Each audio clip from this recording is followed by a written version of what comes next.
facilitator for our webinar this afternoon. Really excited, thrilled to be here talking about this topic. It is one of my favorite topics to discuss, so I think we're going to have a lot of good conversation today. So thank you for taking the time to be here. I'm going to show you, hopefully, my webcam so you can see me. All right, hi, hoping everyone can see me, in addition to seeing my slideshow there. So I want to take a moment to just talk about logistics. For many of us, this might be our first webinar, so I want to make sure that you are comfortable with the format. If you have any questions, if you know what to do, we'll talk logistics before we get into the heart of our discussion. The first is that everyone is muted. I got some questions about why you're muted. We have a really large group today, which is fantastic. I think it really speaks to the need of the topic. But because we're such a large group, we need to mute everybody so that we don't get a lot of background noise, you know, office things, slamming doors, things like that. So I'll explain about how we're going to interact in just a moment. The second is if you are having any technical problems, I'm going to give you 2 numbers that you can reach out to. So if you're getting kicked off the webinar, if you can't see, you can't hear, we have our IT team standing by to help you. So grab a pencil, write it down. First number is 973-655-3015. Second number, 973-655-3890.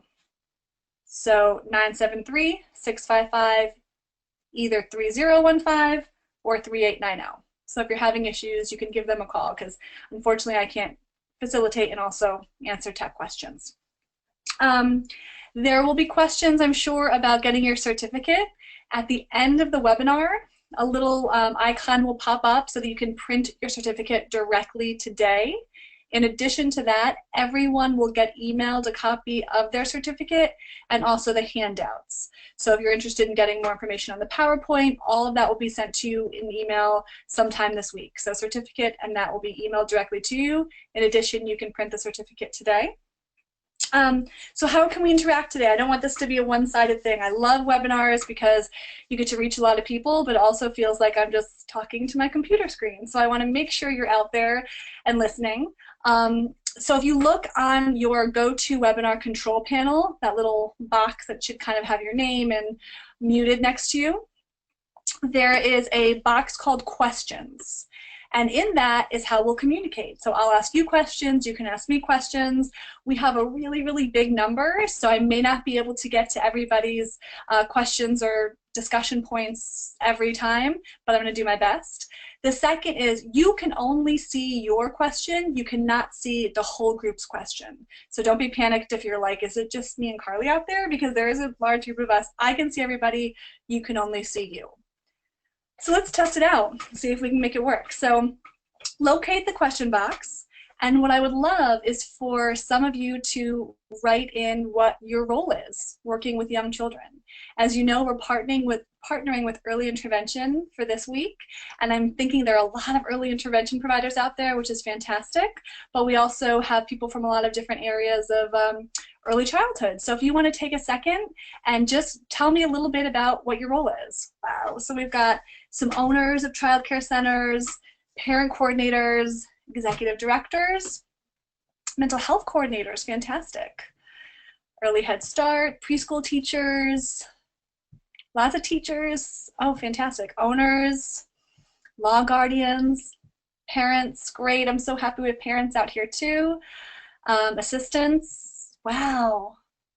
Wow, so really a lot of OT, occupational therapy, speech therapy, Head Start, early Head Start, home child care providers. Fantastic. I love it. Great.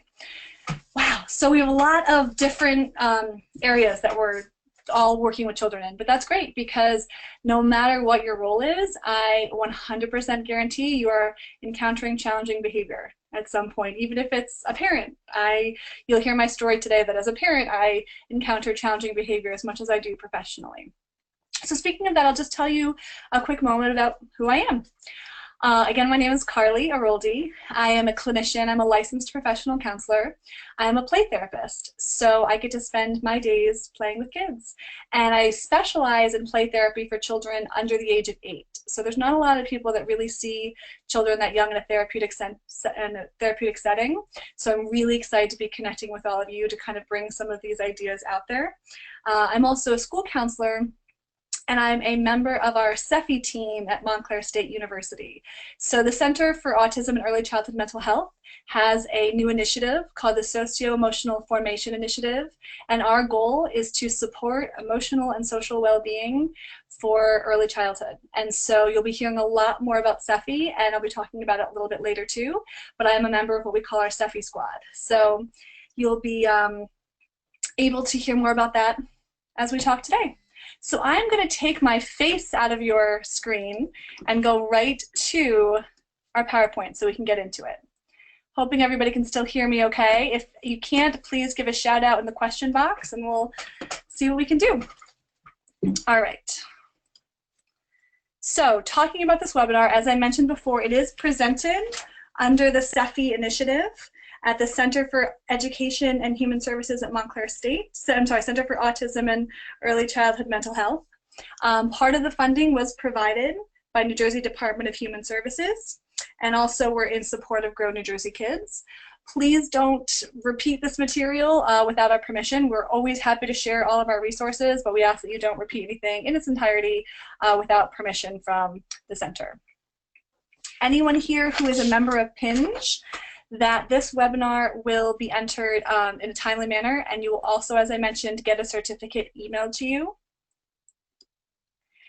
And for anyone applying for endorsement through the association, this webinar counts for 1.5 hours, and it is in the area of infant and very young child development and behavior. So we will be able to provide that information for you again if you miss it, but that is the area that it falls under theoretical foundations.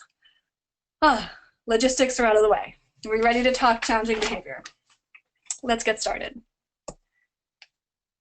So I want you to check out this little guy. And I want you to think about the setting around him. So I want you to pretend you are in a preschool classroom doing some Mother's Day crafts, some Mother's Day activities, and doing handprints and finger painting and getting the kids all excited for Mother's Day and looking forward to sharing their creations with Mom. And then this little guy peeks his head up and looks at you and says, "I did it." And take a moment and think about the feelings that that evoked in you. So if this little guy looked up from his Mother's Day craft, said, "I did it," what feeling would get evoked in you? So take a second and write it in our little question box. How would you feel looking at that little guy?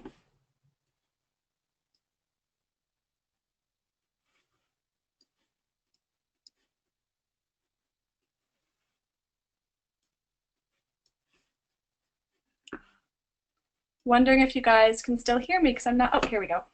It's coming up. Excited, happy, awesome, innocence, optimism, happy, proud, oh, lots of proud. Ooh, some panic, excited, validated, accomplished, awesome.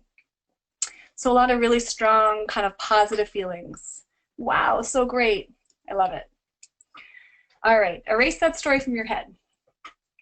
And now I want you to think that you're in a preschool classroom and it is rest time. So all the kids got their little mats out, got their little towels out. You have a co-teacher in the classroom and you said, "I'm just going to step out for 1 second to grab a bottle of water. I'll be right back." Step out, grab your water. You're gone, you know, total of 90 seconds. You come back in, and here's this little guy. He had somehow gotten into the finger paints. He had somehow managed to get 6 colors on his hands in 90 seconds. And he looks up at you with this face and says, "I did it." Now think about what feelings are evoked. Frustrated, panicked, what else? Annoyed, oh my God, worried, a lot of frustrated. I'm not seeing any anger yet. I think I would probably come up with some anger. Tired, yes. Oops. Concern, familiar story. Disappointed, enraged, shocked. Yes, yes, a lot of frustrated. Surprised, okay, yeah. So there's a whole range of emotions that would accompany that experience too. And so I love telling this story because it helps validate that it's never about the behavior in isolation. We're always looking at that behavior in the context of everything else going around it. So the behavior itself doesn't change.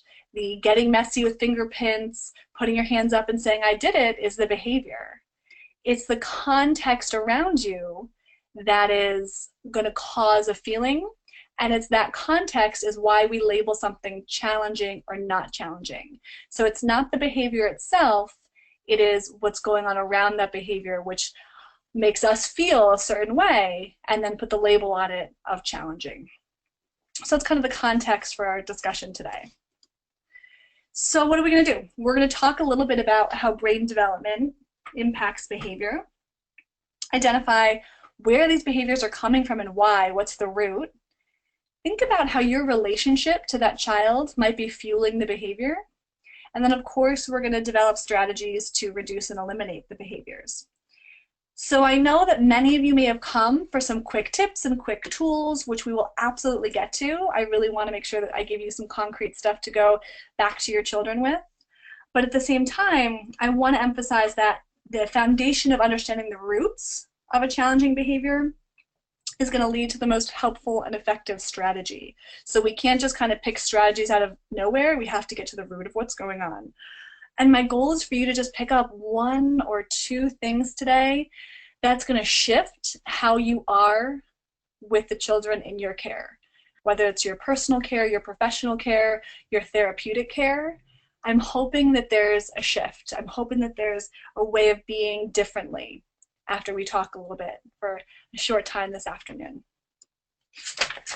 It kind of, our talk today is very aligned to the Brazelton Touchpoints model, so I wanted to just give a little shout out to Touchpoints, which is that I'm sure many of you are familiar with the work of T. Barry Brazelton and his creation of this Touchpoints model.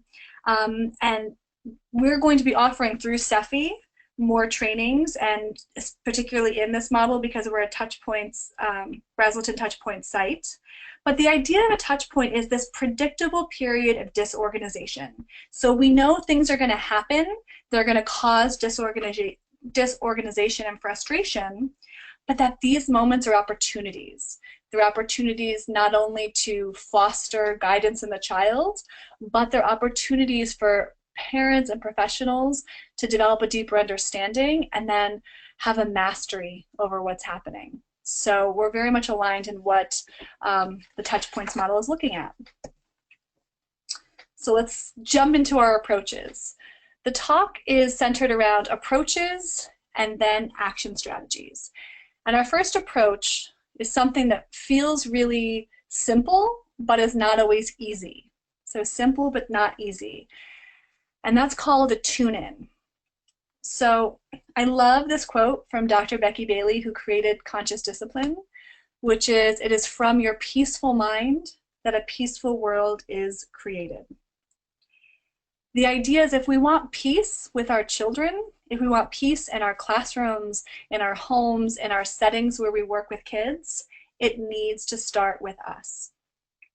And this is really a paradigm shift in understanding kids. You know, we have this old understanding that is all about power and control and obedience and getting kids to really obey. And it's the idea that it's, yes, we want respect, and yes, that's important, but we're more interested in fostering resiliency, in developing a child's coping skills, and just creating healthy humans for the world. And to do this, we need to focus on the relationship with our kids, and we need to focus on a lot of the what we call non-cognitive skills too. Those ideas of how do we foster resiliency, how do we get them to develop grit. And I'm going back to it's the relationship. And in order to have an attuned, connected relationship to a child, it needs to start with you feeling at peace. So let's practice it. We are going to do what a tune-in is. So I want you to get really comfortable in your chairs. I want you to, if possible, place 2 feet on the ground and just sit. If it's comfortable for you, you can put your hand on your heart. And if it's comfortable, you can even close your eyes. And we are going to spend the next 30 seconds tuning in to how we're feeling and tuning in to our emotional state. So I'm going to give you 30 seconds of what I hope is silence. And as you're doing it, remember that it is possibly the only time of the entire day that you are going to have 30 seconds to yourself. So use it. And close your eyes, deep breath in, deep breath out. Deep breath in, deep breath out.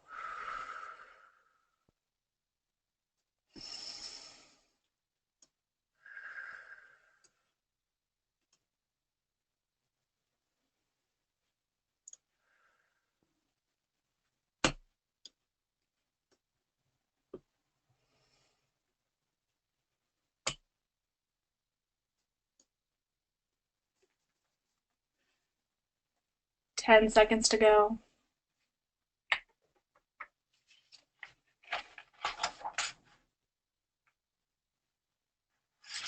All right, if it's comfortable, open up your eyes.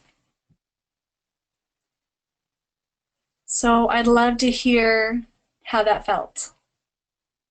You can take a moment and type in what that was like to just take 30 seconds to tune into yourself. Some relaxing, calming, peaceful. It was okay.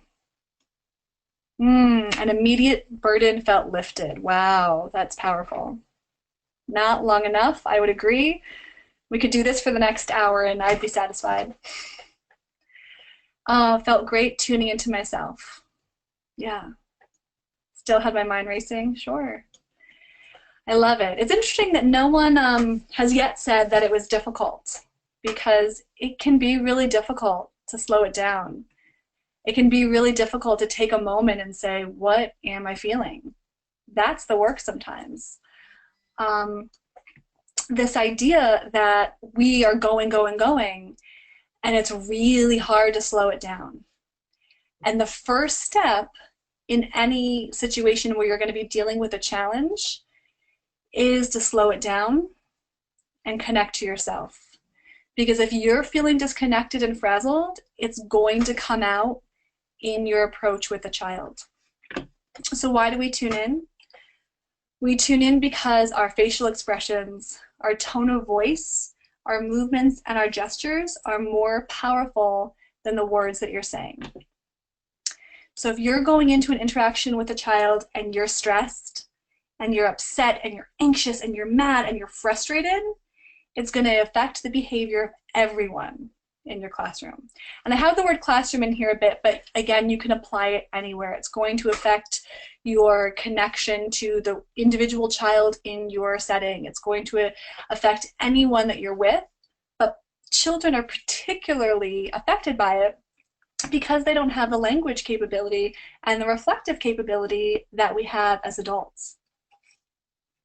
So if you take one thing, just one thing out of this hour and a half we have together, I'm hoping it is the tune-in. I'm hoping that you can take that 30 seconds in your car before you walk in to see a client, or that 30 seconds in your classroom before the kids come in, or that 30 seconds in your bed before you have to go grab a kid, and you can tune into yourself.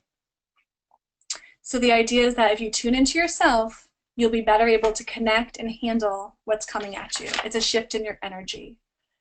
So why do we tune in? We tune in because we want to avoid being that. Nobody wants that coming at them, especially a small child. That feels intimidating. That feels like yikes. That feels like someone that is out of control with themselves. And how are they supposed to have any control over the situation if they're out of control themselves? So the idea is that we want to become the person that we want others to be. And if we want our children to be self-regulated and calm and in control, then we need to practice and model the same thing. So what does an out-of-control adult do? They focus on what they don't want to happen. We hear a lot of, stop that, cut it out, don't do that.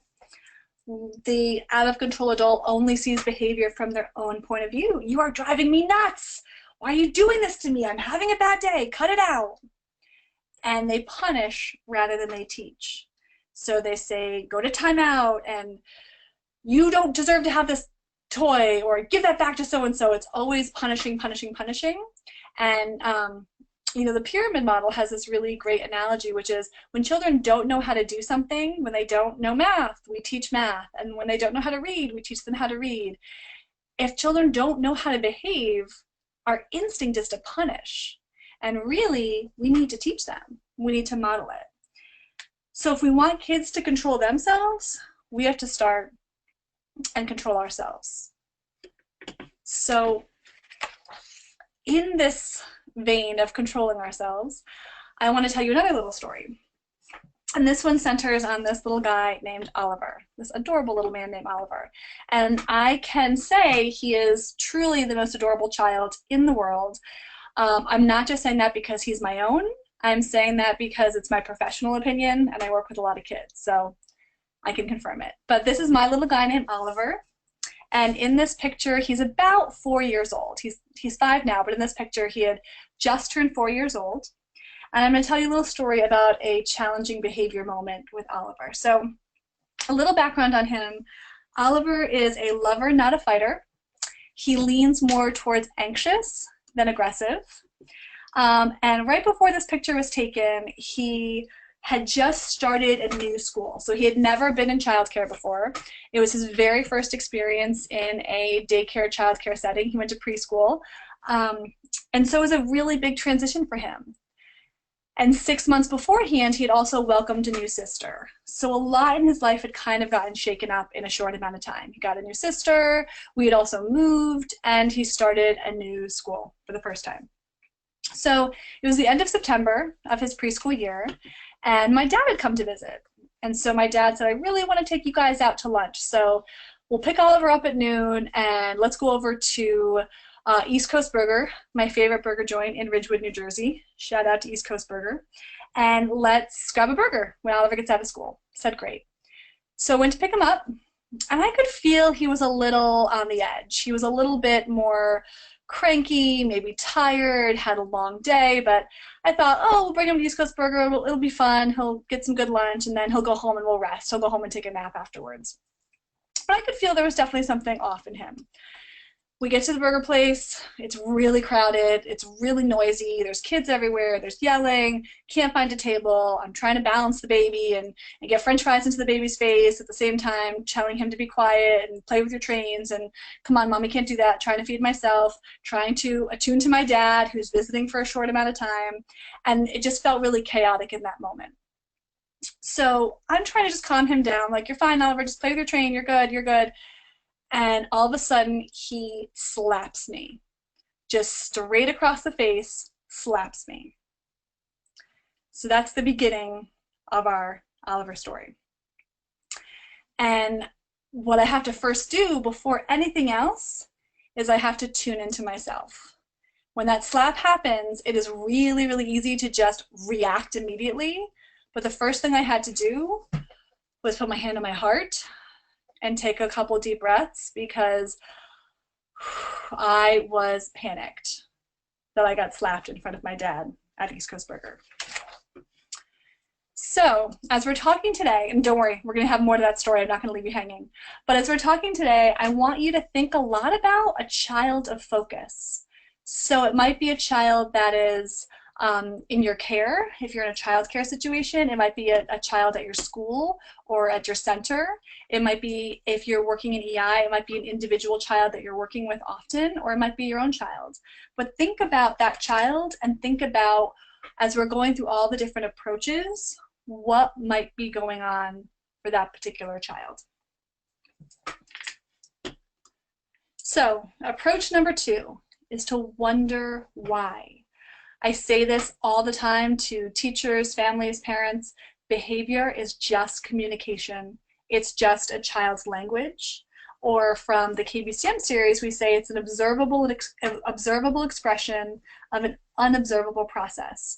It could be biological, psychological, or social. So we're just breaking it down to, why does a child do what they do? And a lot of parents already know this. When they hear their child or cry a certain way, it's, oh, that's their hungry cry, or that's their tired cry. Or they might be dropping their child off at childcare and say, you know what, mom's traveling a lot this week, so behavior might be a little bit off there. Or, you know, their best friend moved away, and so they've been a little bit off. But there are always reasons behind why a child's doing what they're doing, even if we can't figure them out easily. So some reasons are really obvious, and some are more subtle, and they take a lot of detective work to figure out what might be going on.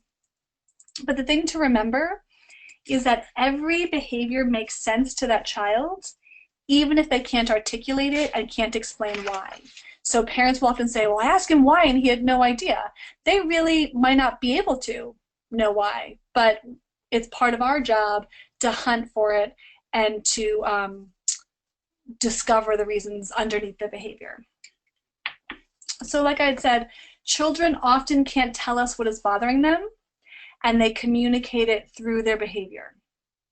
So I'm going to show you a series of pictures, and I want you to try and think about what this child might be telling us. Oh, actually, before I get to that, I want to ask a couple more questions. Sorry, I jumped ahead. So there are 3 main reasons why children use challenging behavior. The first is to obtain something, like an object, attention, something that they want. What am I trying to get, and how can my behavior potentially get me there? It might be to avoid something, like a person, a certain teacher, a certain other child, a group, an event. Maybe children just really don't want to be doing story time today, and so they're going to act out in any way they can to avoid their read aloud time. It also might be to change the level of stimulation around them. So think for a second about your child of focus, and if their behavior is looking to obtain something, if their behavior is looking to avoid or escape something, or if they're trying to change what's going on around them, change the level of stimulation. And so I mentioned before that we really need to be detectives. And if we're detectives, we need to ask a lot of questions. And we often say our information is only as good as the questions that we ask. So the #1 question that I always throw out there whenever challenging behavior is happening is there something going on medically or in this child's health? And that includes sleep. So if you have noticed a pattern of challenging behavior with a child, is sleep a culprit? Is there something biological? Is eat a culprit? Is this happening around the same time? Does this always happen around the same activity? Is this happening with the same group of kids around them? Do we see the same things at home as we do at school? Sometimes yes, sometimes no, but that's very telling as well. Is there any sort of pattern I can figure out? We talk about how long is it lasting? Also, how intense is this behavior? How long has it been happening? It's ever since we moved, ever since we started this school, ever since this child moved up to the toddler class, or ever since you moved into the pre-K class. Is this just a developmental stage? And is this child ready to learn? So these are really crucial questions that help us get to the root of what's going on. And they inform our strategy. So I often get called in to consult with different children about a lot of issues, but a huge one that always comes up is biting. What do we do with biters? I got a biter, I got this biter, what do we do with the biting? And it's really not a one-size-fits-all strategy, because if the root of the biting is in, 18-month-old getting molars in, then that little one might need a lot of oral stimulation. So they might need a teething ring. They might need something to help alleviate what they're feeling in their mouth. Or it could be a toddler who is looking to advocate for himself, express himself, but doesn't have the words. So we need to use the words to kind of keep the biting at bay. So it doesn't matter. Again, it goes back to me, the behavior is not what's important. It's what's underneath the behavior that the child's trying to communicate and express that makes the difference. And I'll take a second to pause here just to talk about the importance of having a team approach. I know it's really hard, especially in EI, where a lot of people are isolated, where you are doing work on your own, one-on-one with children, or you don't have a real team around you. So anywhere that you can pull in other voices, whether it's having a colleague go with you to a visit or whether it's having a discussion with the supervisor about what's going on, it's really helpful to have someone bounce this information around with so that you can talk it out. If you do happen to be in a setting like a childcare setting or a school setting, and you can ask another adult to come in and really look for what's going on with the behavior, that is really helpful as well, because sometimes when you're so close to it and you're in it, it's hard to kind of step back and see it clearly. So it's really important to have that team approach. So knowing that we're always looking for what's going on beneath or behind the behavior, I'm going to show you a couple pictures, and I want you to think about, in these pictures, what a child might be telling you through their look or through their behavior. So let's start with this little guy. You can take a second and type into our little question box, what might he be showing? Whoa, come back. Don't look ahead. Don't look ahead. There, stay. What might he be showing in the behavior? Shy, avoidant, embarrassed, tired. Yeah, I don't want to listen. It's too much. That's one of my favorites. It's too much right now. It's too much. Yeah, uncomfortable, unhappy, sad. Yeah, and I'm loving these answers because it shows that you're really thinking about, okay, what is the feeling underneath this behavior? An old school and old paradigm approach, this would be, this is disrespectful, this is unacceptable, you need to meet people's eyes. But if we're looking at, what does this child need? They might need to be connected with differently. They might need to be doing something instead of what's put in front of them. That it shows more, a child doesn't have the capability to intentionally be disrespectful here. They're just showing you what they need through the behavior. Awesome. What about this little lady? What might be happening in her body and her brain? Upset, sad, hurt. Yeah, disappointed, jealous, possibly, yeah. Frustrated, missing somebody. I feel that, yeah, when I see that, I don't know why, you know, again, we're all making up stories because we're just seeing pictures, but something in me says she's missing somebody. Nobody wants to play with me. I don't want to do it. I'm missing my mommy. Did I just get yelled at? Yeah, what happened here? Absolutely. So it's not just about the tears or the face, it's about, what am I feeling? How about this guy? What kind of message do you, oh, he's mad, we think. Okay. Mine. I got a lot of mines in a row. It's like that little Nemo. Mine. I got this. Ooh, interesting. So I got two, I feel, opposite ones. One is like, I got this. Don't worry, I got this. And one is, I'm going to hurt you. So it's really interesting. Again, the picture, the behavior is the same. But are we feeling like he's saying, I can do this, I'm proud? Is he saying, I'm going to hurt you? So we don't know, right? Again, it's a picture taken completely out of context. But it's not about the behavior, it's about what's underneath the behavior. So is this a child that is really proud of himself, who's just about to make the basket and we're going to celebrate with him? Or is this a child that's feeling overwhelmed and frustrated and angry and doesn't know what to do, so he's looking to get your attention by throwing this basketball at you? So it's an opportunity to deepen. So that was fun. Thanks for playing those with me for a little bit. I love getting those responses. Let's go back to Oliver. So if you recall, we are in East Coast Burger. We are in a very chaotic setting with an overtired little 4-year-old, and he slapped me. So the idea is, what caused the slap? So first thing I did was tune in, take a moment to regulate myself so I can regulate him.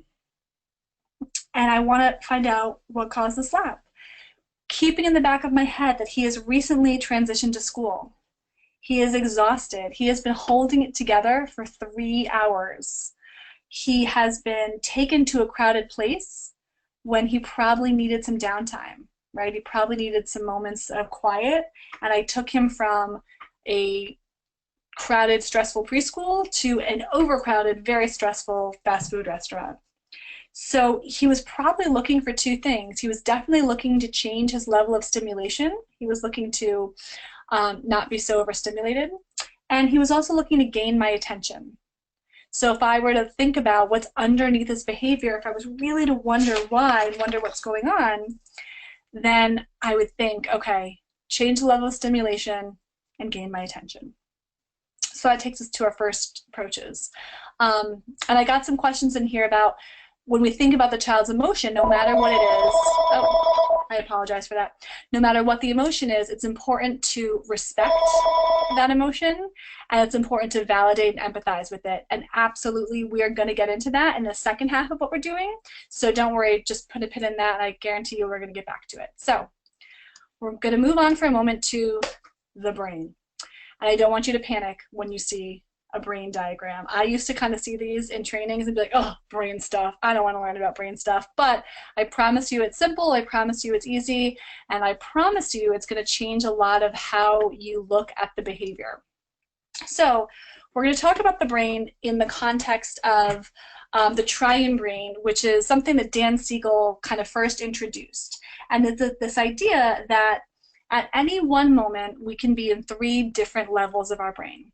I'm going to turn my webcam on, possibly. Let me know if you can see me. Somebody give a shout out if you can see me. Hopefully. Yes. Okay. Sorry. Getting situated with my technology here. Nope. All right. Can you see me now? Yes, possibly. Yes. Perfect. Okay, good.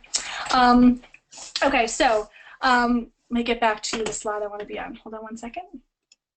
So the idea is when we are in any sort of situation, we're in one of our 3 brain states. And they range from the bottom of your brain. So hold your hand up like this. I'm going to believe that you're doing it with me. And this part of your body, or your brain would be, or part of your body would be your spinal cord. And the idea is that all of the inputs from your body and your senses are coming into this lower part of your brain as your brainstem. And I have this labeled here. This is a great diagram from Carrie Conti called Parenting the Brain. And she created this visual that I love, but it's this idea that the bottom part of your brain is what we call the reptilian part of your brain. And that is where all of your base instincts are housed. So that's where your metabolism is regulated, your respiration is regulated, your fight or flight responses, they're all housed right here in the bottom of your brain, your reptilian part of your brain. So if a child is acting out of that part of their brain, that's when they're kicking and biting and screaming and hitting, shutting down, running away. That's when they're really acting out of this base reptilian piece of their brain. Moving up a level into your limbic system. So that's your emotional center of your brain. And that's, again, where all your feelings are housed. That's where your memories are stored. If you tuck your thumb in here, if you're doing it with me, that's your amygdala. And that's all deeply connected here in that limbic center of your brain. So if a child is acting out of their limbic center, they might be kind of whiny, they might be kind of cuddly, they might be speeding up a lot, they might have nervous laughter, they might be crying, playing baby. Those are all behaviors we see when a child is in, sorry, lost you again. Those are the behaviors we get when a child is in their limbic piece of their brain. So again, children fluctuate between these two areas a lot. And then there's the third piece of the brain, and that's if this is how your brain kind of sits in your head, and that comes right behind your forehead. That's the neocortex. So I call that your human part of your brain. And that's where if children are talking and listening and playing, creating, reasoning, they're all hanging out in their human part of the brain. So at any moment, you're in one of these three pieces of your brain. And this applies to children and it applies to adults. And so we often have to think about what part of the brain are we in. So I love to tell the story to kind of really get you to think about what it feels like to be in different levels of your brain.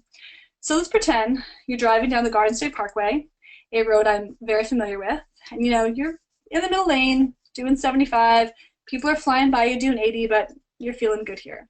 And maybe your partner's in the next seat next to you, maybe kids are in the back seat. And so you're in the very human part of your brain. You're feeling good, you're feeling connected, you're feeling rational. All of a sudden, someone cuts you off. So your body floods, and you know this feeling viscerally. Your body floods with cortisol, it floods with adrenaline, and we say you flip your lid. You go from being very human to into your reptile part of your brain because you're feeling threatened, because you're feeling something is threatening my safety and my family's safety. And so you immediately flood with those hormones and boom, go to here. And then you act in very reptilian ways. You might scream, you might flip them off, you might curse New Jersey, as I often do. And so you're feeling like triggered, and you're feeling that you need to protect yourself. So let's pretend you have your partner next to you. And let's say your partner starts yelling too and says things like, I told you not to take the parkway, and you always drive too fast. We should have left early, because if we had left early, you wouldn't have felt this. All of a sudden, your feelings of being triggered are now being amplified because first you had a threat coming in front of you, and now you have a threat coming next to you. Because your brain is not in a place to process reasoning and logic. You're only having the emotion of it. So your brain has felt threat, and you're much more likely to stay down here and probably fight back because that's what your instinct is telling you to do. That's what your brain is telling you to do. However, if you have a partner who attunes to themselves first, regulates themselves first, and then maybe puts a hand on your shoulder, maybe takes a deep breath, and says, wow, that was really, really scary. Are you okay? Kids, are you okay? Okay, everybody's okay. Everybody's feeling okay. You are much more likely to go from a reptilian part of your brain back into the human part of your brain and back into a place where you can be logical and where you can be reasoning and you can have a conversation. So that's a really great example of how this feels like as an adult. And children tend to fluctuate between here in the limbic and the reptile much more often than adults do. So they're doing this in their body all the time. And often the challenging behaviors that we find the most frustrating are coming from this reptilian place. So the spitting and the screaming and the hitting and the running away, that's coming from a really reptilian place. And if we try and address it humanly, if we try and address it with logic and reasoning and things of that nature, it's not going to sink in because the child's not in the part of their brain to take that in. So they need calm, and they need connection, and they need comfort so that then they can get back to their human. So you can see in this great diagram from Carrie Conti is that when a child's in that piece of the brain, we are calm with them, we connect with them, we comfort them. Oh, okay. I just found out you guys can't see my desktop. Hold on. I'm going to take me off webcam. So, can you see that now? Give me a shout out, yes or no? Oh, hold on. Sorry. Stinking technology. How's that? Got it. Yes, I'm back. Okay. Glad everybody can see it. All right, you don't need to see me anymore, but you can see the PowerPoint. So, awesome, thanks. So, again, if a child is in that reptile piece of their brain, they need calm, they need connection, they need comfort. If they're in that mammalian, that limbic part of their brain, they might need you to get really playful. They might need you to get reflective with them. They might also need connection. But it's only when children are in the human part of their brain that they can really get the lessons, and you can really inform, and you can really guide, and you can really teach. Because if you don't, if a child's in that reptile place, they're not able to take it in.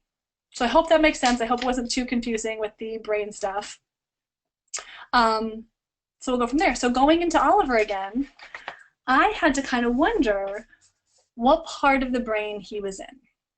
And from the slap, I would very much determine that he was being a little reptile, because I know a human-based Oliver would never slap his mom, and particularly never slap his mom in a public place in front of grandpa.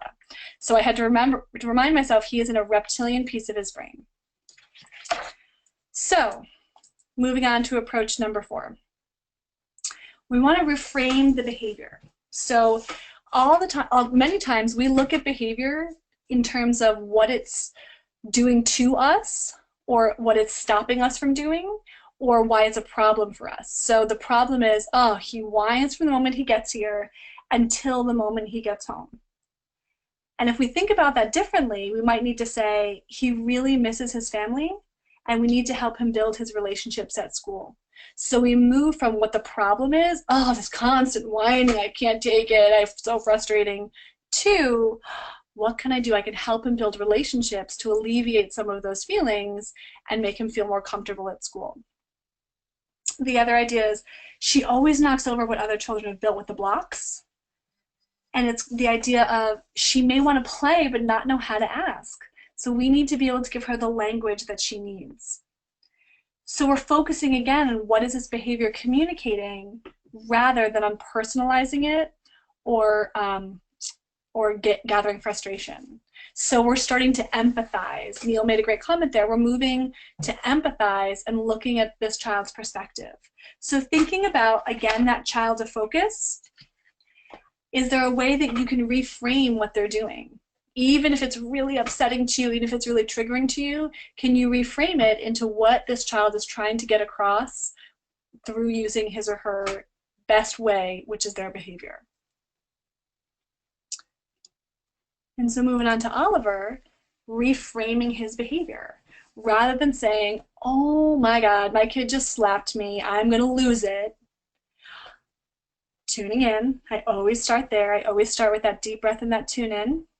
And telling myself he has completely lost his ability to regulate himself. He has completely lost his ability to get back on track, so he needs my help with that.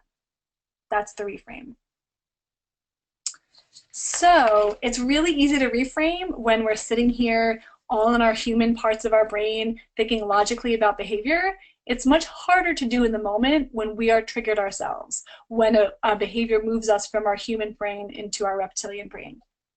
So let's think about what your triggers are. Think about 3 behaviors that really get you, really get your mind, really get your body. What are 3 behaviors that really get you? And you can write them in the responses. Spitting. See a lot of spitting. Arguing, biting, spitting, throwing toys. Yes, ignoring, calling my name every second. I feel that deeply. Lying, defiance. When they raise their tone of voice, constantly following you, running out of the classroom. Yep. This is a great example. Going limp and falling on the floor. I don't love when children go limp, but when a child does do that, it just tells me they, again, have lost their ability to regulate themselves, and they are so reptile, they can't even stand. They're just a little snake. That's what, when kids go totally limp, that's what that tells me.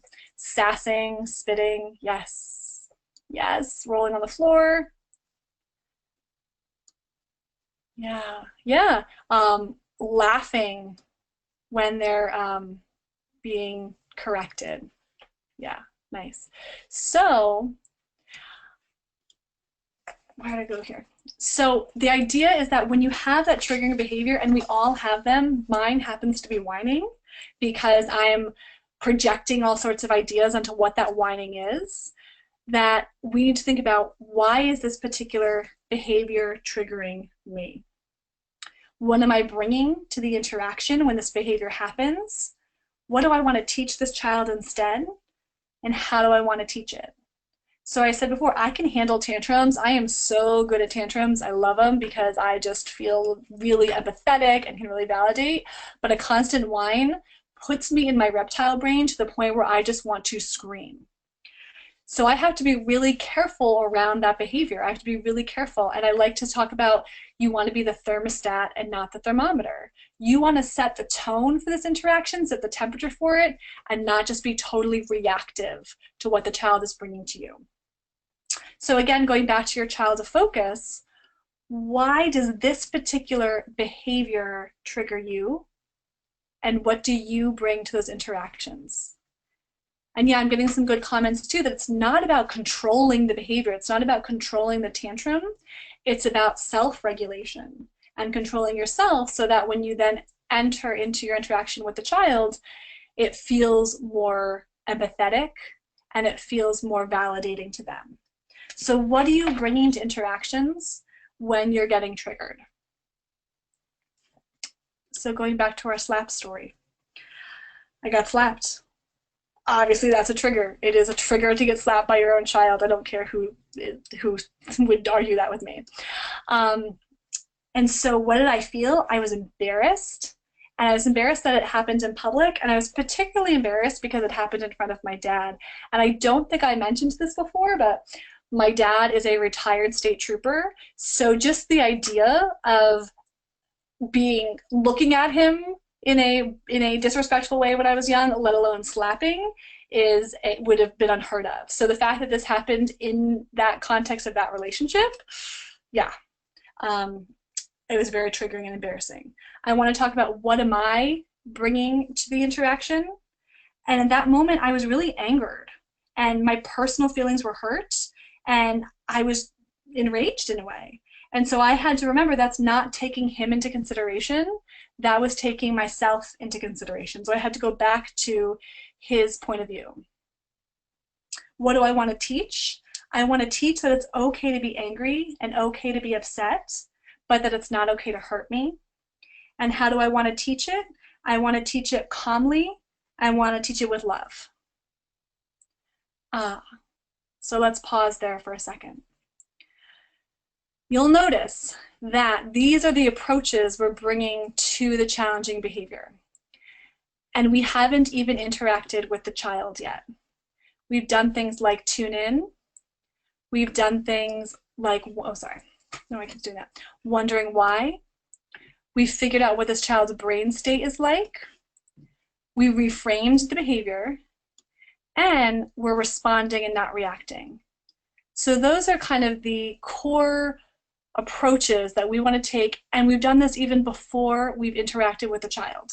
So these are the things we're doing before we interact with the child. So I'm going to take a moment, and if there is something that has resonated with you so far, if there's something that makes you think a little bit more, I'd love for you to type it in. And I may not be able to, again, get to every question, but I just want to take a pause because we've kind of gone through the approaches section before we get into the action, so I want to hear what you're feeling.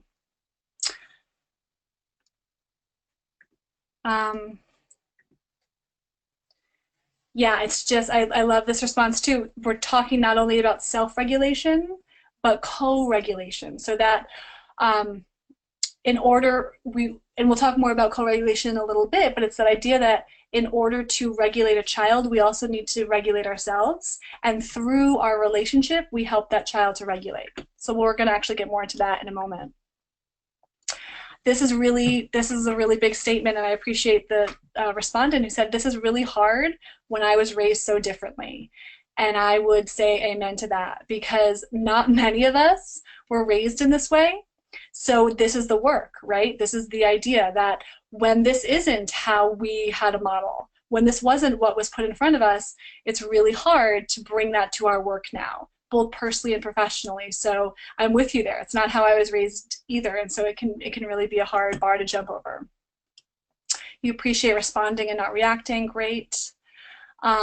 It's interesting that these steps have all happened before any interaction occurs. I know, and that's why the work is even before you even interact with this child. So nice. Okay. Great. Some really good responses. I love some of these ideas that you guys are putting out there and making me think too. So we're going to move on a little bit to our action strategies. And there's 4 that I'm going to put out to you, which is focusing on the front end, connecting before you redirect, ACT limit setting, and mindfulness and breath regulation. So those are the ones we're going to go over. I'm just going to get my screen situated. Hold on. Okay. So the first concept on focusing on the front end is building and nurturing relationships. It all comes from your relationship with that child. So I want you to take a second and I want you to really think about that child that triggers you, that child of focus that we've been talking about. And I want you to think about a time you spent together. I want you to think about, do you know how many siblings that child has? Do you know their favorite book, their favorite thing to do on the playground, their favorite snack? What is your view of that child? Because he or she is going to conform to whatever view you have of them. And I really like to say kids don't learn from someone they don't like. So it comes down to the foundation is the relationship. And if we don't have a respectful, caring, even loving relationship with a child, then it's going to be really hard to address any challenging behavior that comes afterwards. So think about a time that you spent with your child of focus. And I know so many of you are doing this already, but these are just things we need to remind ourselves, especially when things get challenging. We sometimes throw out this because we think it's not making a difference, when I'm telling you this is the meat, this is the stuff that makes a difference. So it's greeting each child in the morning by name. Using a child's name is crucial, especially in a positive light. Hey, Michael, I'm so glad that you're here today. Talking about the child's family, discovering what they like, telling the child that you think about them when they're not there. I was in a daycare center recently, and it was a 4-year-old class, and the teacher had said something like, oh, James, we missed you yesterday. And his face just lit up. Like, you thought about me when I wasn't here. I'm so important to this class that you thought about me. Wow, that's big. Share pieces of yourself. Children, often sometimes childcare providers or teachers can feel like this presence that's far away, and when you share parts of yourself, that can be some of the most meaningful to them. Assigning responsibilities, using gentle and affectionate touch. We could have a talk for a whole 3 hours about touch in relationships, but we are so afraid to touch children, and they need it so badly that that's something I really, when I'm working with a daycare center, childcare center, I like to look at their policies regarding touch, because that really informs a lot of what happens with a child. Creating a special signal with them. So these are all ways that you can start to build some of that positive relationship. So someone asked the question, what do I mean share yourself? Talk about your own life. Talk about, oh, I had a really rough Saturday because it was rainy all day, and Saturday really makes me cranky, so I had a hard time getting out of bed. Talking about what things are like for you. Talking about when you're having a hard time, modeling when you're feeling frustrated. We always say that we want to model what we want to see. So we are adults, and we get frustrated and we get angry, and it's okay to show those emotions. And if we show a coping skill with that emotion, that is really, really powerful. And I want to bring up another point another participant said, which is you want to be authentic and not patronizing. You want to be really genuinely interested in what's going on with this child, and not just asking real questions to check them off the list. That kids know the difference. They can smell it out, right? They know if you are messing with them or if you're just asking questions to check it off. So The idea is that we're focusing on the front end and building that positive relationship. Another piece of that is to catch the behavior early. And I say that because children often show a lot of signs before it gets to the challenging behavior. So for example, anxiety often comes before challenging behavior. If you have a really anxious kid, that might come off in withdrawal, but it might also come off in aggression. So can we sense, can we attune to what the child is feeling before we jump into addressing their challenging behavior? So going back to the example with Oliver, I mentioned that he is more of an anxious kid. So it was really important for him to have some quiet time as he entered the classroom. And I quickly found out that having 15 kids rush into the classroom at 9 a.m. was not a great way for him to start his day. So even though I didn't need it, I was able to sign him up for a little kind of before care for 15 minutes. It was 15 minutes that he was then able to transition into the room quietly, do a puzzle, do something that he could color, and that was all he needed in order to get more comfortable in the day. So can we be flexible with our children? Can we meet them where they're at? And if you have a child that has a really rough transition, can they come 5-10 minutes before the doors open to have that downtime? And they may not need it the whole 6 months. They may need it for 3 weeks, and we're meeting the child where they are and giving them what they need. They might need some extra teacher time. They might need some extra reading, some extra playing. They might need to have a break in the classroom, and not a punitive break, not a, hey, you don't deserve to classroom, get out, but hey, I need a little break from all these little bodies around me, so I'm going to get to go have snack with director. I'm going to go have snack with somebody in a special room. And again, I propose that not in a punitive way, but in a way where we're meeting the child's needs. So some people get resistant when I talk about focusing on the front end, because they talk about all of the extra energy they have to put into meeting the child in these spaces. But my response to that is often, kids are going to take your energy one way or the other. They're going to take it on the front end, or they're going to take it on the back end. So I think it's much more helpful for everyone involved to put our energy in these kind of frontal spaces so that it doesn't get to the point where it feels really challenging. All right. So for those of us that are in classroom settings or group settings, the environment, I think this is also a concept that kind of comes out of the pyramid model, which is that the environment is the second or third teacher. That if you want a peaceful classroom, you really need to think about your environmental setup. And that's not totally the focus of our talk today, but it's a huge piece of it. And I'm sure in the future we'll be offering more webinars just on setting up classrooms that are conducive to social and emotional well-being. Adam, write that down. So the idea is that we want to create a caring community.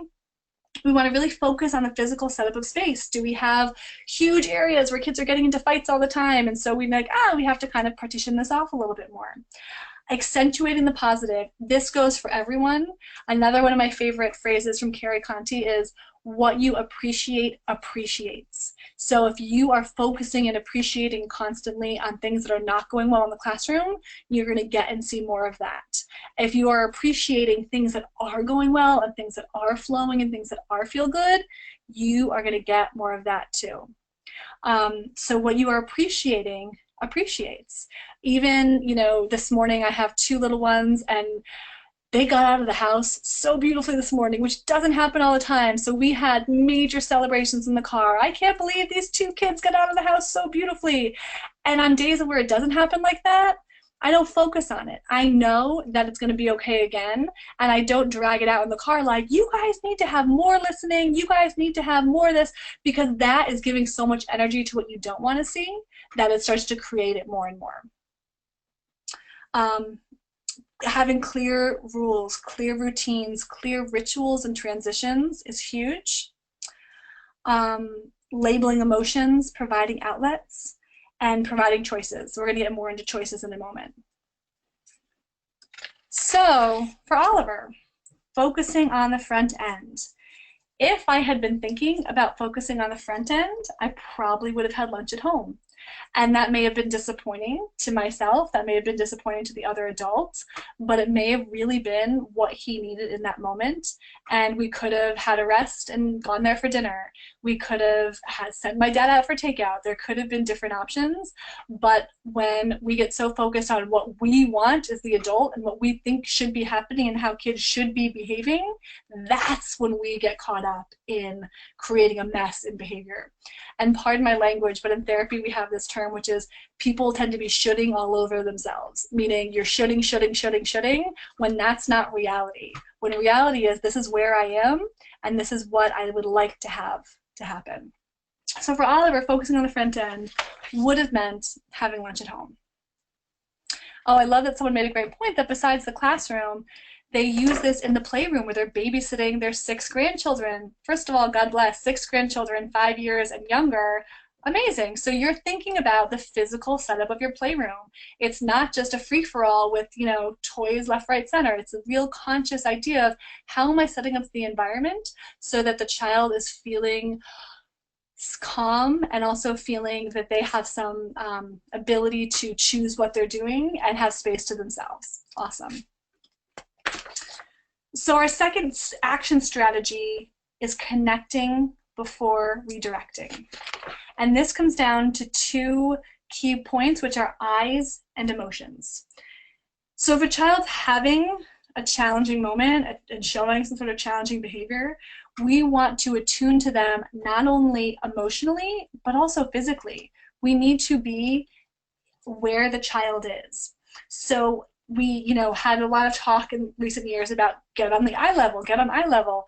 But I propose even getting below eye level, because if you think about in nature, when 2 kind of predators meet each other eye to eye, that's a really threatening stance.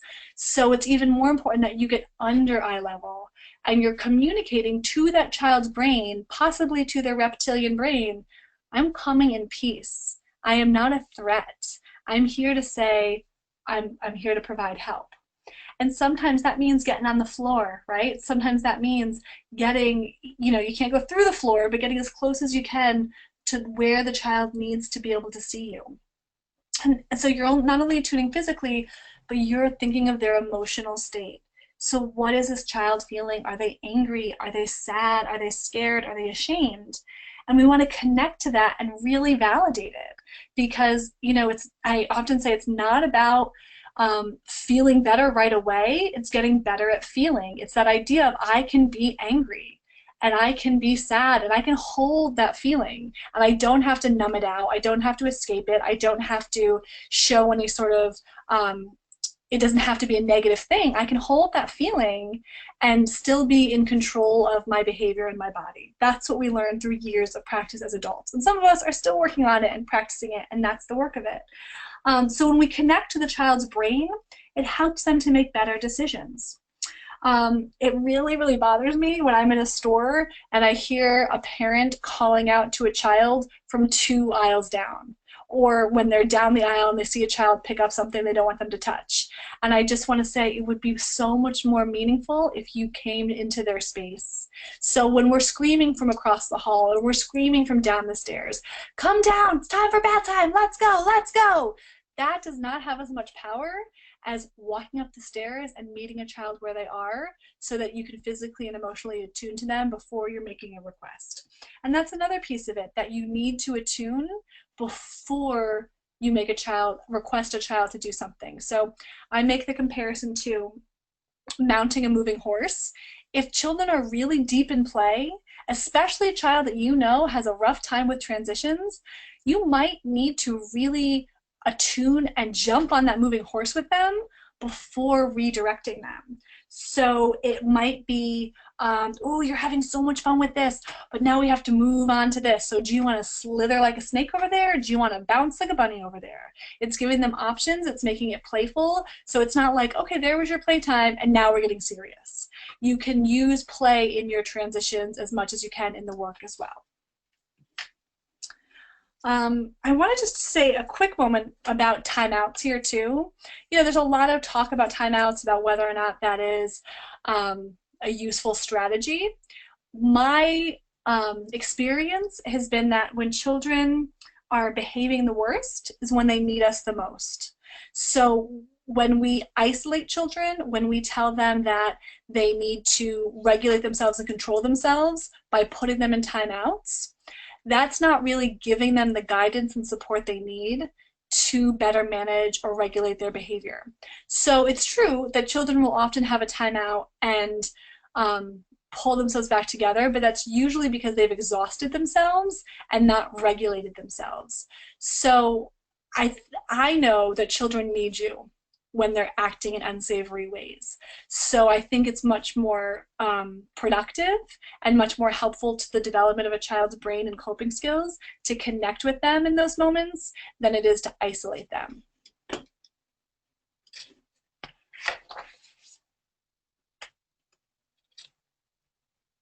Okay, so back to our little friend here, Oliver. So connecting before redirecting.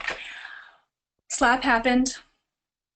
I didn't focus on the front end, which is why we're in this moment now, but I knew I had to connect with him before redirecting what was going on. So in that moment, and again, this all comes from the tune in. I tuned in, I got below his eye level, and I said, we're having a tough moment. Let's walk over here together. Because I wanted to take him away from the situation. It wasn't a, get out of here, you go stand in the corner. It was, I'm going to come with you away from this chaos so we can take a moment to decompress together. And I connected with him below his eye level with a deep breath, reflecting his feeling. You're feeling really angry right now, before I redirected him away from the situation. Really great question, which is, what advice would you give if we need to take a timeout due to a triggering behavior? Absolutely. Timeouts, I think, for a parent or for a child care provider or for an adult are important. And so I'm not saying you don't ever get space from that behavior. If you're getting triggered and you are in your emotional or your reptilian brain, and you need a moment to regulate yourself and get yourself back human, 100% do it.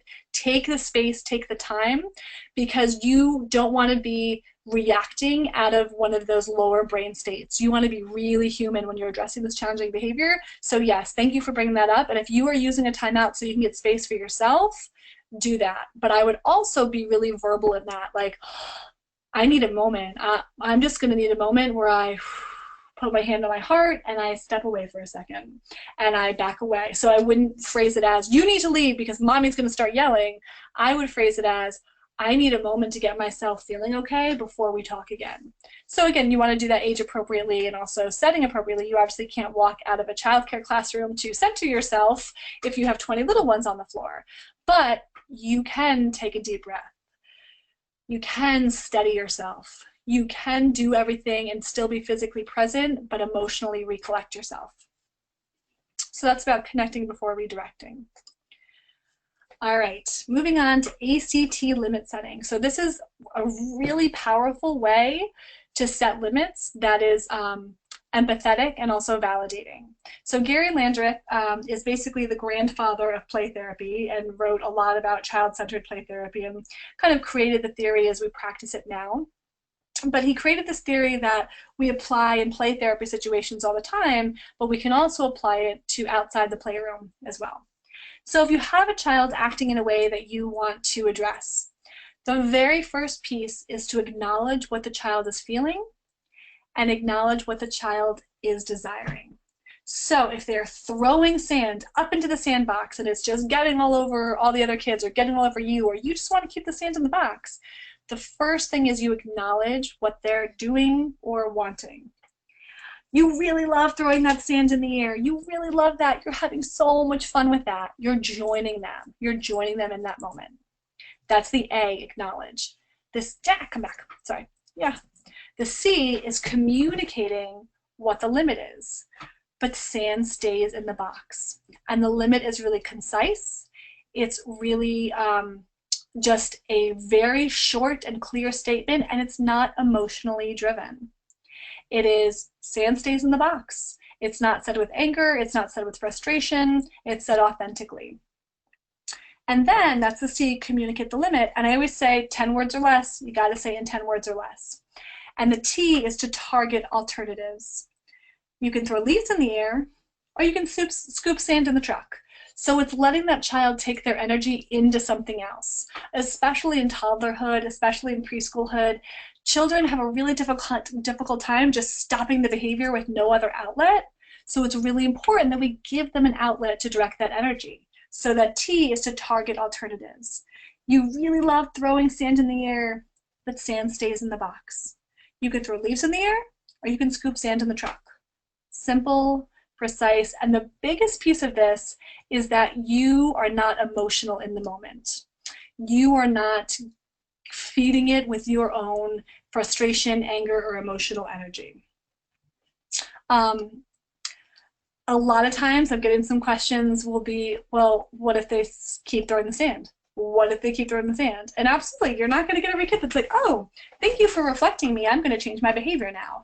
You're going to get more and more challenges.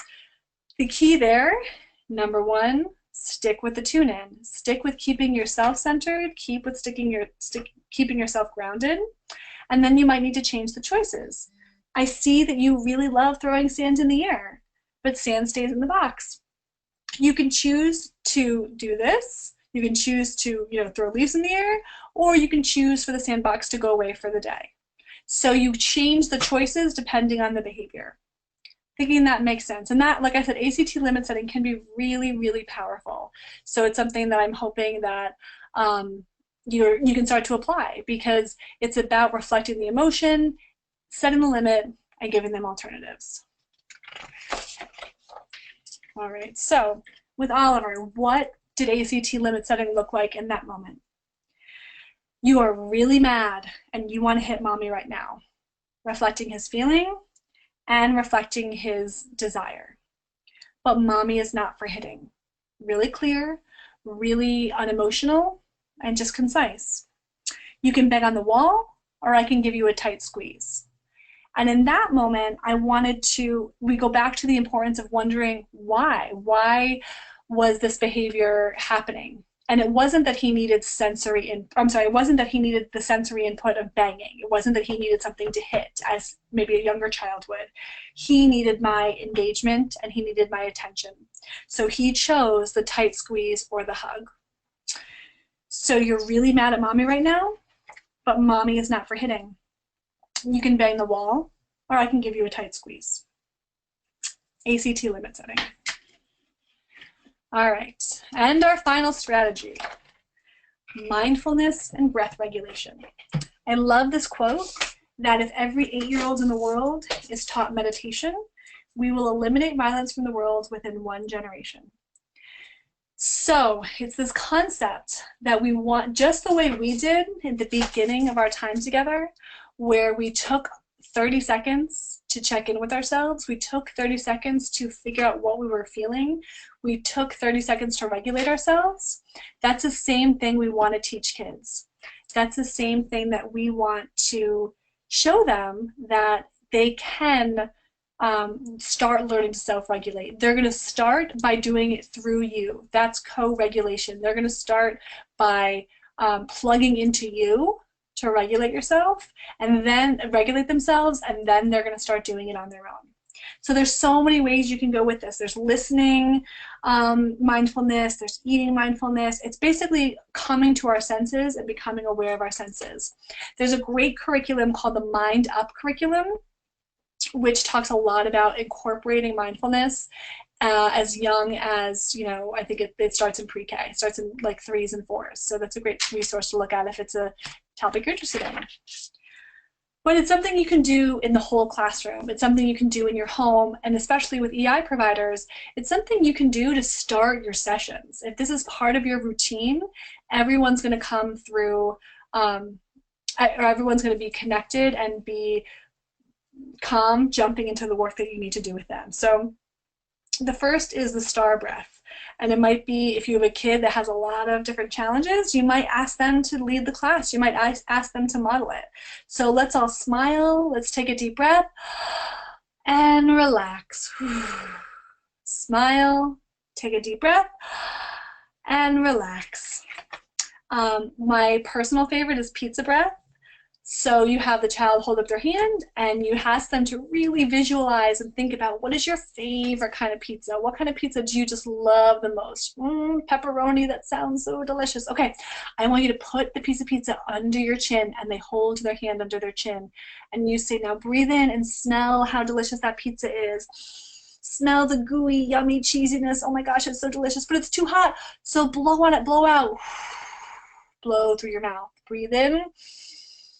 Smell the gooey deliciousness, breathe out, cool it off. So it might be 10 pizza breaths. It might be a kid creating their own. In my practice, I have kids create, I teach them a bunch of different kinds of breathing, and then they create their own, and that's always the most powerful. There's birthday candles where you hold out your hand and you ask them to blow hard, to put each finger down, to blow out their birthday candles. So those are just some ideas of how to incorporate this idea of breath regulation and mindfulness. So with Oliver, he is crazy Star Wars obsessed, like crazy, like I'm concerned he's going to become a Jedi. So we talk a lot about Darth Vader breaths, where he breathes in like Darth Vader and breathes out like Darth Vader. I wish he was here, I'd have him model it for you. But that is his way of bringing attention to his body and his lungs and helping to move him from his reptile part of his brain to his human part of the brain. So those are the action strategies that we talked about. So we're going to review it again, but I just want you to take a second to pause and think about, in this story situation with Oliver in the slap, what if I had taken that old paradigm, traditional approach to discipline? What if I had immediately sent him to the car in a timeout and you're not able to come back into the restaurant until you pull yourself together? What is that teaching him? How is that guiding him? It's that idea of, if he could hold himself together, we wouldn't have been in the situation to begin with. So the root of the word discipline is to teach and not to punish. We're not looking to just give consequences. We're looking to guide and to shift how a child can learn to cope and develop that resiliency. And it's a lot. I've thrown so much information at you this afternoon. I don't want you to get overwhelmed by it. But I want you to remember that it's small shifts. If it's one little thing that you do, it's one little moment that you interact a little bit differently. If you tune in, the next time that behavior triggers you, if instead of reacting in that moment, you take 5 seconds and take a couple deep breaths, that's going to shift things. It's those like microscopic moments that is where the big change happens. So you don't have to remember everything out of today. You don't have to overwhelm your head, but those little moments. So our take-home messages are, how you are is as important as what you do. Behavior is communication, and children regulate through their relationships with you. And that's personal, that's professional, that's childcare, it's everywhere.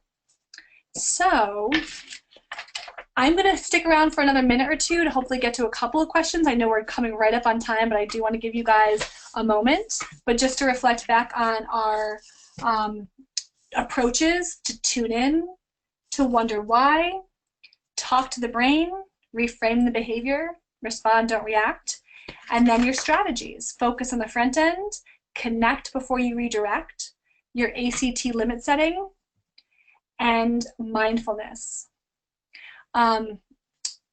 You will see in your little GoToWebinar box that you can download your certificate right now. Yay, technology. But as I mentioned, it will also be emailed to you. So you can download it right now or upload it, and then you can print it out. But it will also be emailed to you within the week. So you'll be able to have that along with the handouts. I know many people are asking for copies of the PowerPoint and the slides, that you will be able to get the handouts out there too, and also a recording of the session. So if you just want to make sure that your fellow teachers listen to this, or your spouse might want to listen to this, these are all good things to think about as you are able to listen to it again, listen to it with a coworker, listen to it with a spouse. here are some of the references, and we know that a lot of what I'm talking about is coming from the whole brain child, no drama discipline, and Neil made a great point. It's neurodevelopmental evidence-based information. This isn't, you know, oh, we just think this is what's happening. This is evidence-based information on what's going on in children's brains, and how it's affecting their behavior. So those are some references which we'll have too. I talked about the certificate. I mentioned PING earlier. Here's information again on our center, what the Center for Autism and Early Childhood Mental Health provides. Hoping that you all have had a moment to reach out, look at our website. And then upcoming webinars we have on May, partnering with parents. In June, social emotional development through the lens of the IDERS, ECHRS, and FCCERS. I'm not going to say it out loud because it's a professional platform. And then June, the use of play to promote healthy attachment. So that's all I have for you today. I'd be happy to stick around and answer a couple of questions, but if you need to jump off, jump off. Thank you for your participation. Grab your certificate, and I hope we connect soon. So let me just scroll through because I saw a couple of really good questions in here that I wanted to just make sure that we address. So I love this one, what happens if a child goes from 0 to 60 in a flat second, meaning that their coping skills are so depleted possibly that they can't even cope with what's in the moment. I would really look at that, and I might try and backtrack it, because even though it might feel that they go from 0 to 60, I'm wondering what the seeds are that may have set them up for that. So this is where it's really helpful if you have another adult, or you can do a team approach. I don't know if you're in a classroom setting or what your setting might be, but or if you're EI, you're working individually with the child. I have a feeling it may have been things that have been building throughout the day, or moments that have been happening very subtly, very, very subtly, that feel like it's all of a sudden going from 0 to 60. But my guess would be that there have been things that have built up for the child, and we may not see it as an adult all the time because it may take some really deep detective work, but my gut would say something's building before it gets to that moment. So I would really wonder about that and really look at that, and then see what can we do before that overwhelm. This might be a child that looks like they're really holding it together, but they're struggling so hard that you just put that last straw and it's done. So what's happening before that eruption? I like that people said that they can use this with their spouses. I agree. My husband would agree. Again, the PowerPoint, you will be getting you'll be getting handouts emailed to you, so this information will be coming to your email as well. There was one more I want to get to, so give me one more second. There's one other question I wanted to,